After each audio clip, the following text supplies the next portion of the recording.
Cinema शौकीन सबका स्वागत करता है। आज हम बात करने वाले हैं पॉइंट ब्लैंक के बारे में। ये कहानी है एक क्रिमिनल की जिसे मदद लेनी पड़ती है एक नर्स की। फिर जैसे जैसे इनकी दोस्ती बढ़ती है सबके लिए दिक्कतें बढ़ने लगती हैं। कहानी की शुरुआत होती है और हमारे सामने एक घर का दृश्य आता है। यहाँ पर हमें बहुत सारी गोलियों की आवाजें सुनाई पड़ती हैं। तभी अंदर से एक आदमी भागता हुआ बाहर आता है जिसका नाम है एबी। एबी के हाथ में बंदूक है। वो भागते हुए आता है और एक पिलर के पीछे छुप जाता है। तभी यहाँ पर और भी बहुत सारे लोग आते हैं, उनके भी हाथों में बंदूकें हैं। वो अंधाधुंध गोलियां चला रहे हैं एबी पर। तब एबी भी उन पर गोलियां चलाता है। ये गोलीबारी ऐसे ही चलती रहती है। तब एबी कॉल करता है अपने ड्राइवर को और बताता है कि यहाँ पर सिचुएशन क्या है। वो चाहता है कि जितनी जल्दी हो सके वो ड्राइवर यहाँ पर आए और एबी को यहाँ से निकाले। तब वो ड्राइवर भी आना शुरू कर देता है और एबी भाग करके पहुंचता है पिकअप पॉइंट पर। वहां जाने के बाद उसे एक गाड़ी नजर आती है, मगर ये उसके ड्राइवर की कार नहीं है। एबी को ये बात समझ में नहीं आती और वो भाग करके जाने लगता है कार की तरफ। तभी वो कार उसे टक्कर मार देती है और यहाँ पर पुलिस वाले आने लगते हैं। इस चीज को देखने के बाद उसका ड्राइवर यहाँ से भाग जाता है। तभी हम पॉल नाम के आदमी को देखते हैं जो एक ईआर नर्स है और हॉस्पिटल में काम करता है। वो घर पर आया है अपनी पत्नी से मिलने के लिए जिसका नाम है टायरीन। टायरीन अभी प्रेग्नेंट है। जब ये दोनों एक साथ बैठे होते हैं तभी टीवी पर खबर आती है कि बहुत सारे सरकारी लोगों को मार दिया गया है। ये खबर पूरे शहर में फैल रही है। इसी बीच पॉल के शिफ्ट का वक्त हो जाता है। वो जल्दी से पहुंचता है हॉस्पिटल और अपने काम पे लग जाता है। जिस तरीके से यहाँ पर पॉल से लोग बात करते हैं हमें पता लगता है कि वो यहाँ के सबसे अच्छे मुलाजिमों में से एक है। इसी बीच हम क्राइम सीन को देखते हैं जहाँ पर एक आदमी की लाश पड़ी हुई है और लाश के बगल में खड़ा है डिटेक्टिव एरिक मास्टरसन और यहाँ पर लेफ्टिनेंट रेजिना भी है। जो आदमी मरा है उसका नाम है जोशुआ। ये लोग सारे सबूतों को इकट्ठा करने की कोशिश कर रहे हैं। जोशुआ के मौत से रेजिना बहुत दुखी है। वो सारी बातें बताती है कि वो यहाँ पर सबसे पहले आई थी। तब एरिक उसे पूरी बात बताने लगता है। कहता है कि जोशुआ इतनी आसानी से नहीं मरा है, उसने पहले गोली चलाई थी, यानी कि जिसने भी उसे मारा है वो जरूर घायल हुआ होगा। इसीलिए हमें अगल बगल के सारे हॉस्पिटल्स को देखना पड़ेगा। तभी यहाँ पर डिटेक्टिव जोन्स आता है। अंदर आने के बाद कहता है कि मैंने सारे हॉस्पिटल्स में बात की है, 2 ऐसे लोग एडमिट हुए हैं जिन्हें गोली लगी है।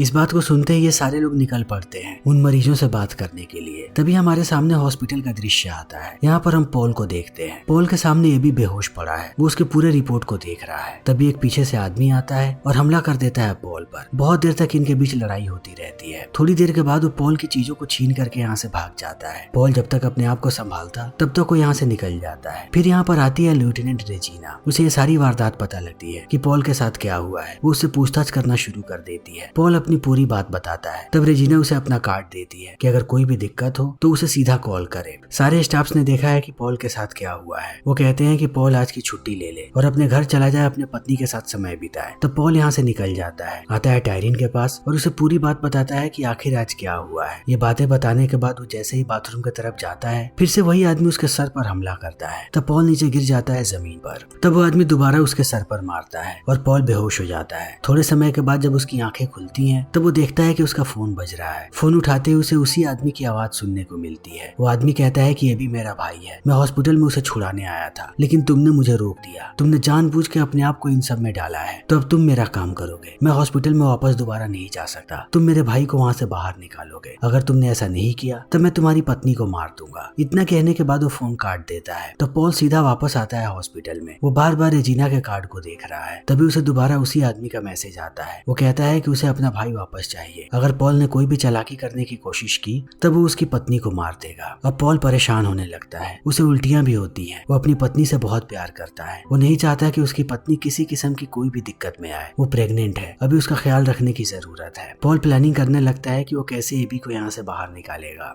वो सबसे पहले अपने साथी का बैग चुराता है, फिर जाता है दवाइयों वाले कमरे में और सारी दवाइयों को एक बैग में भर लेता है और चला आता है उस कमरे में जहाँ पर एबी है। वो देखता है कि एक पुलिस वाला यहीं पर बैठा है। वो पुलिस वाले से कहता है कि एबी को मुझे नीचे लेकर के जाना पड़ेगा इसके इलाज के लिए। पुलिस वाला कहता है कि मैं भी तुम्हारे साथ चलूंगा। वो एबी को लेता है और जाने लगता है लिफ्ट की तरफ। तभी हम रेजिना को देखते हैं जो एरिक के साथ यहाँ पर आ चुकी है। ये दोनों बात कर रहे हैं एबी के बारे में। इन्हें पता लगा है कि एबी और उसका भाई ये दोनों हिटमैन हैं और ये सड़कों पर ऐसे ही उत्पात मचाते रहते हैं। हाल ही में इनका झगड़ा हुआ है बिग डी नाम के आदमी से जो बहुत ही खतरनाक है। वो इनके लिए बहुत ही खतरनाक साबित हो सकता है। दूसरी तरफ पॉल लिफ्ट में है। एबी बेड पर लेटा हुआ है। वो देखता है कि पीछे पुलिस वाला अपने फोन में लगा हुआ है। तब पॉल उसके मशीन को बंद कर देता है। यहाँ का सायरन बजने लगता है। पुलिस वाला भाग करके देखने आता है कि आखिर क्या हुआ। तभी पॉल उसे शॉक देता है और बेहोश कर देता है। वहीं दूसरी तरफ रेजिना पहुंच जाती है एबी के कमरे में। वहां जाने के बाद देखती है कि एबी नहीं है। तब वो लोग भी परेशान हो जाते हैं और चारों तरफ के फुटेजेस को देखने लगते हैं। तब उन्हें पता लगता है कि पॉल एबी को लेकर के जा रहा है। पॉल एबी को एड्रेनलिन का इंजेक्शन देता है और मॉर्फिन भी, ताकि उसका दर्द कम हो जाए। वो उसे बेड से उठाता है और लेकर के जाने लगता है नीचे पार्किंग की तरफ। सारे लोग इस बात को समझ जाते हैं, सब नीचे चले आते हैं अपनी बंदूकें लेकर के। लेकिन अब ये दोनों कार में बैठ चुके हैं और ये भी कार को चलाना शुरू कर देता है। वो देखता है कि उसके सामने इरिक है जो उस पर गोलियां चला रहा है, फिर भी वो कार को नहीं रोकता। तभी रेजिना आकर के इरिक को बचा लेती है। एबी पॉल से पूछता है कि तुम कौन हो और ये सब क्यों कर रहे हो।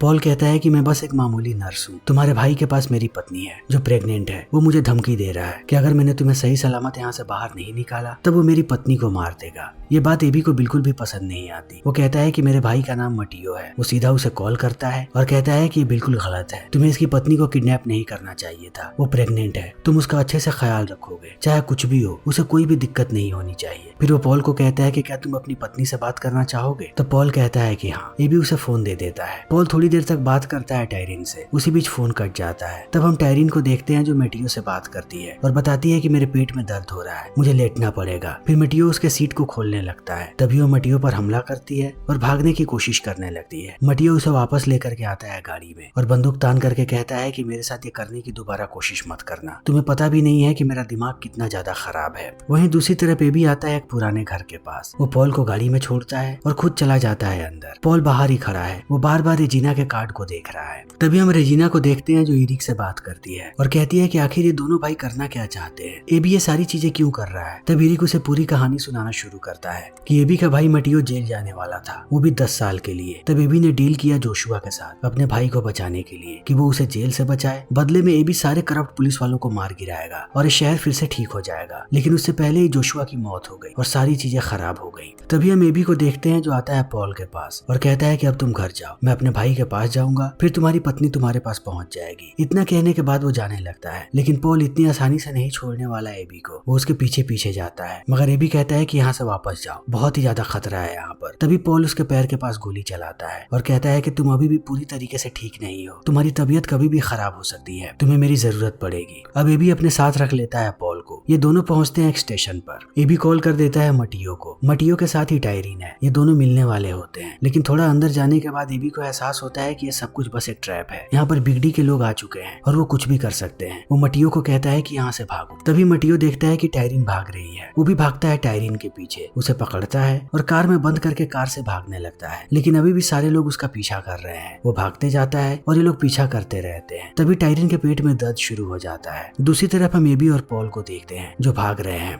एबी कहता है कि मुझे दर्द हो रहा है। तब पॉल उसे इंजेक्शन लगाने लगता है मोर्फिन का। तभी एक आदमी हमला कर देता है पॉल पर। एबी इस चीज को देखता है और मारने लगता है उस आदमी को। उसे मारने के बाद बेहोश करके नीचे गिरा देता है। तब वो देखता है कि इस आदमी के पास रेडियो है, ये एक पुलिस वाला है। एबी को लग रहा था कि ये बिग डी का आदमी है। फिर ये लोग कार वॉश से एक गाड़ी चुराते हैं और भागने लगते हैं यहाँ से। दूसरी तरफ हम रेजिना और इरिक को देखते हैं। उन्हें भी पता लग गया इन दोनों के बारे में, वो भी इधर ही आ रहे हैं। ये लोग भागते जाते हैं और पुलिस वाले इनका पीछा करते रहते हैं। रास्ते में पुलिस वाले इनके लिए एक ट्रैप बिछाते हैं मगर पॉल बड़े ही आसानी से ट्रैप से बाहर निकल जाता है। थोड़ा आगे आने के बाद वो देखता है कि रास्ता खत्म हो रहा है। तब वो एबी को लेकर के आता है बाहर और ये दोनों पैदल ही भागने लगते हैं। तभी पॉल की नजर पड़ती है एक बूढ़े आदमी पर जिसे वो पॉप्स कहता है। वो उससे मदद मांगता है। फिर पॉप्स उन्हें छुपा लेता है अपने ठेले में और निकाल के ले जाता है यहाँ से। कोई भी पुलिस वाला उसे ढूंढ नहीं पाता। तभी हम मटियो को देखते हैं जो माफी मांगता है टायरिन से। वो कहता है कि ये सब कुछ अपने भाई को बचाने के लिए कर रहा है, उसका कोई भी इरादा नहीं है टायरिन को तकलीफ देने का। टायरिन कहती है कि मेरे बच्चे को तकलीफ हो रही है। मटियो कहता है कि दुनिया में मेरे भाई के अलावा मेरा कोई भी नहीं है, हम दोनों जब छोटे थे तब से एक साथ हैं और एक दूसरे का ख्याल रख रहे हैं। मैं अपने भाई को बचाने के लिए कुछ भी कर सकता हूँ। मैं तुम्हें कब का छोड़ देता, लेकिन बात मेरे भाई की है, इसीलिए मैं तुम्हें अपने पास रख रहा हूँ। लेकिन मैं तुमसे वादा करता हूँ कि तुम्हें कुछ नहीं होने दूंगा। इतना कहने के बाद वो अपने कार को लगा देता है एक पार्किंग में, लेकिन एक आदमी ने उसे देख लिया है। वहीं दूसरी तरफ हम देखते हैं पॉल और एबी को। एबी पॉल से पूछता है कि तुम उस आदमी को कैसे जानते हो। पॉल कहता है कि वो मेरे हॉस्पिटल में आया था, मैंने उसका फ्री में इलाज करवा दिया, तब से हमारी दोस्ती हो गई। तभी हम मटियो को देखते हैं जो टायरिन को लेकर के जाता है घर के अंदर और उसे कहता है कि तुम जल्दी यहाँ से जा सकती हो, जैसे ही एबी यहाँ पर आएगा तुम चली जाना। इसी बीच हम देखते हैं कि मटियो के पास एक बैग है, जो बैग पहले एबी के पास था, जो मटियो अपने पास ले आया। वो बैग को छुपाने लगता है। तभी उसे बिग डी का मैसेज आता है जो अभी भी धमकी दे रहा है मटियो को। तभी एबी और पॉल पहुंचते हैं एक पॉन शॉप में। एबी जाकर के मिलता है चीता नाम के एक आदमी से और कहता है कि तुम्हें मेरी मदद करनी पड़ेगी। तब चीता कहता है कि मैं तुम्हारी कोई मदद नहीं करूंगा। इसी बीच पॉल अपने फोन को चार्ज कर लेता है। दूसरी तरफ एबी ने चीता को मना लिया है। चीता उसे एक कार की चाबी देता है। तभी मटियो का कॉल आता है पॉल को। पॉल उससे बात करने लगता है। जैसे ये भी इस चीज को देखता है वो गुस्सा हो जाता है और बंदूक लेकर के आता है पॉल के पास कि वो किससे बात कर रहा है। तो पॉल कहता है मैं तुम्हारे भाई से बात कर रहा हूँ। ये दोनों बातें करने लगते हैं। इसी बीच यहाँ पर इरिक और रेजिना आ जाते हैं। जैसे ही रेजिना अंदर आती है वो बिना वार्निंग दिए चीता को मार देती है। तब इरिक चला जाता है पॉल के पास और रेजिना जाती है एबी के पास और एबी को पीटना शुरू कर देती है। थोड़ी देर पहले एबी के पास जो बंदूक थी वो उस बंदूक को तानती है एबी पर, ना कि अपने बंदूक को, और कहती है कि वो ड्राइव कहाँ पर है। एबी कहता है कि क्या तुम मुझे वैसे मारने वाली हो जैसे तुम लोगों ने जोशुआ को मारा। इस बात को सुनने के बाद इरिक समझ जाता है कि रेजिना भी एक करप्ट कॉप है। उसे समझ में आ गया है कि रेजिना ने ही जोशुआ को मारा है। तभी रेजिना मार गिराती है इरिक को।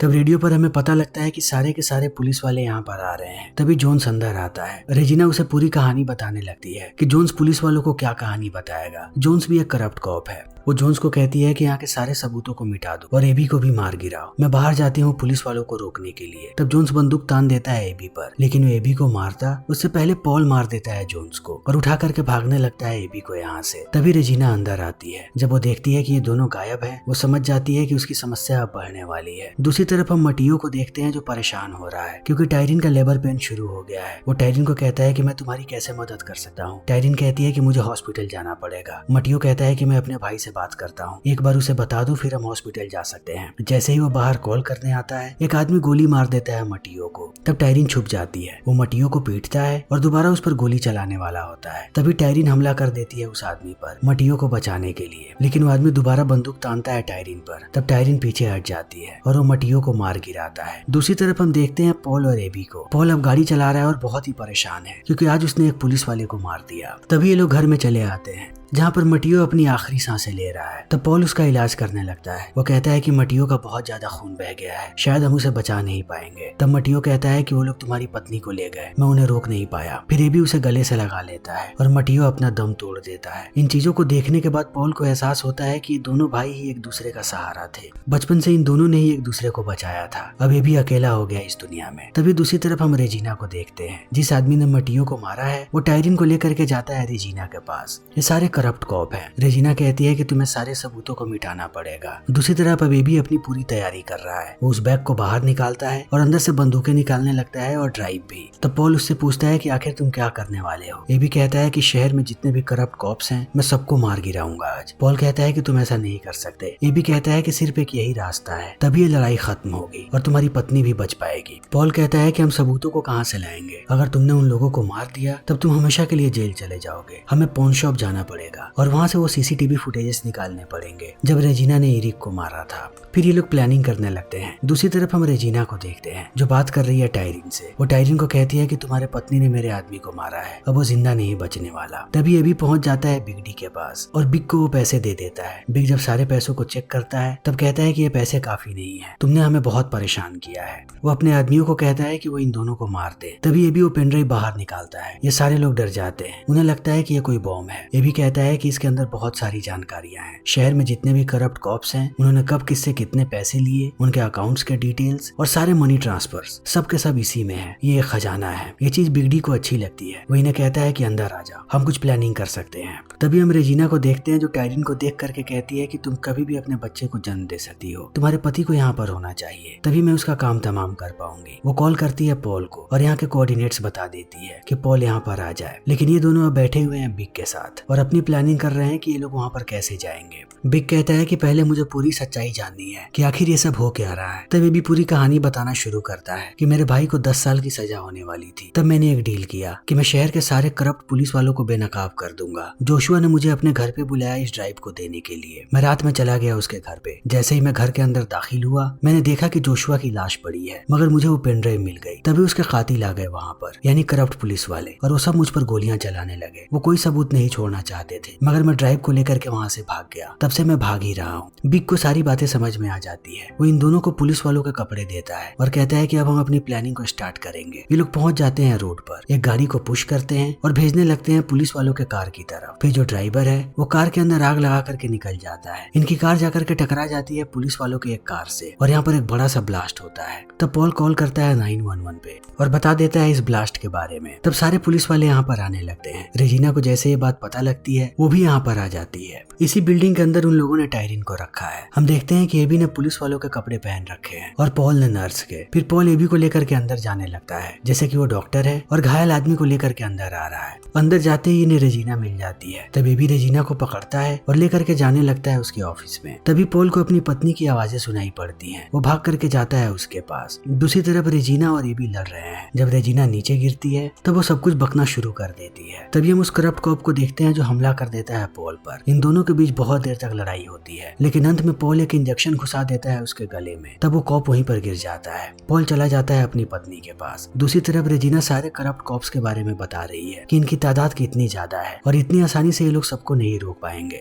एबी ने अगर रेजिना को कुछ भी किया तब वो पूरी जिंदगी ऐसे ही भागता रहेगा, वो कभी भी जिंदा नहीं बचेगा। तब एबी उसे एक पंच मारता है और कहता है कि मैंने इन सारी चीजों को रिकॉर्ड कर लिया है, मेरे पास कैमरा था। फिर वो बाहर आता है, देखता है कि चारों तरफ मीडिया वाले हैं यहाँ पर। वो कैमरे के फुटेजेस दे देता है मीडिया वाले को और मुस्कुराता हुआ यहाँ से निकल जाता है। दूसरी तरफ टायरन की डिलीवरी हो रही है और पॉल उसकी मदद कर रहा है। तभी रेजिना को होश आता है। वो टीवी पर देखती है कि हर जगह उसकी तस्वीरें आ रही हैं, सबको सच्चाई पता लग गई है। तब वो बंदूक उठाती है यहाँ से जाने। तभी पुलिस वाले आ जाते हैं। जब वो बंदूक और ऊपर उठाती है तब पुलिस वाले उसे छल्ली करके रख देते हैं और समय ऐसे ही बीतने लगता है। सारे करप्ट पुलिस वालों का सफाया हो चुका है। 1 साल का वक्त बीत चुका है। आज पॉल के बेटे का जन्मदिन है। जब वो उसके बर्थडे को सेलिब्रेट करने जाता है तभी उसे एबी का संदेश आता है, यानी ये लोग कांटेक्ट में हैं और अच्छे दोस्त बन चुके हैं। पॉल अपने बच्चे के बर्थडे का केक काटता है और केक की फोटो भेजता है एबी को। फोटो देख करके एबी मुस्कुराता है और ये फिल्म यहीं पर खत्म हो जाता है। तो दोस्तों, हमारी आज की ये वीडियो यहीं पर खत्म होती है। अगर आपको हमारी ये वीडियो पसंद आई हो तो इसे लाइक करें, शेयर करें और चैनल को सब्सक्राइब करें। Thank you.